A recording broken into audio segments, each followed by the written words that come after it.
어머님이 수술 후 갑자기 폐혈증이 와서 중환자실에 가게 되었어요.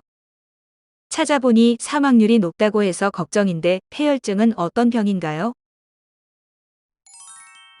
안녕하세요. 황만기 원장입니다. 폐혈증은 치사율이 최고 70에서 80%에 이를 수 있으며 고령화에 따라 발병률도 증가하고 있습니다. 면역력이 약해지거나 노령이 될수록 큰 상처를 입거나 수술 후 만성질환을 앓고 있는 경우 폐혈증에 걸릴 확률도 높아지죠. 폐혈증은 과연 어떤 질병이고 어떻게 치료하고 예방해야 하는지 자세히 알아보도록 하겠습니다. 모 영화감독 폐혈증으로 사망, 모 영화배우 폐혈증으로 사망, 대학병원 입원 중인 신생아 폐혈증으로 사망 등 여러 뉴스를 통해 폐혈증으로 인한 사망 소식들을 들어본 적 있으시지요? 통계청에서 발표한 2020년 10대 사망 원인에 폐혈증이 처음으로 포함되었습니다.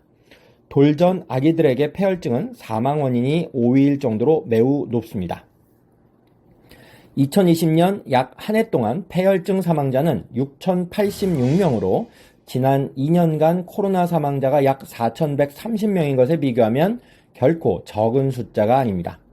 알츠하이머병은 257.6%, 폐혈증은 217.2%, 폐렴은 190.9%로 10년 전보다 사망률이 급격히 증가하고 있습니다. 이처럼 사망률이 높아지고 있는 폐혈증은 과연 어떤 질환일까요? 폐혈증이란 미생물에 감염되어 발열, 빠른 맥박, 호흡수 증가, 백혈구 수의 증가 또는 감소 등 전신에 걸친 염증 반응이 광범위하고 폭발적으로 나타나는 상태입니다. 38도 이상의 고열 또는 36도 이하의 저체온증, 호흡수가 증가하고 맥박이 빨리 뛰며 인지기능 장애와 혈압이 떨어지면서 신체 말단 부위에 혈액 공급이 안 돼 피부가 푸르스름하게 보이는 청색증 등의 증상이 나타납니다. 폐혈증의 원인은 세균 감염입니다. 항생제가 있음에도 불구하고 사망자가 최근 급격히 증가하는 이유는 무엇일까요? 바로 세균이 항생제에 내성이 생겨서 항생제를 사용해도 듣지 않는 경우가 많기 때문입니다. 보건복지부와 WHO에서는 지금처럼 항생제 내성균으로 인한 사망자가 발생하면 2050년 한 해에만 1,000만 명의 사망자가 발생할 것으로 경고하고 있습니다. 항생제를 남용한다면 폐혈증이나 폐렴 등 꼭 필요한 때에 항생제 효과를 얻을 수 없게 되는 것이죠. 우선 항생제 오남용을 줄여야 합니다.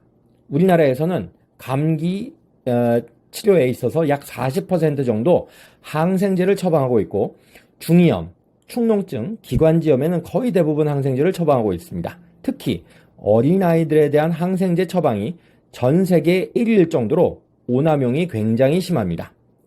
앞으로 바이러스 병증에 대해서는 항바이러스 한약 또는 항염증 한약으로 예방하고 치료해주면 좋겠습니다. 국내외 다양한 논문을 과학적으로 연구한 결과 생체 및 시험관 시험 등을 통해서 항바이러스 효과와 항염증 효과, 면역 조절 기능 효과가 있는 한약제들을 다수 확인하였습니다. 항염증 한약이나 항바이러스 한약은 몸의 밸런스를 맞추고 면역 반응을 적절히 작동하게 해서 바이러스와 세균 등의 감염을 막고 감염 후에도 합병증 예방과 신속한 회복에 도움을 줍니다. 이상 폐혈증의 위험성과 예방법에 대해 설명드렸습니다. 감사합니다.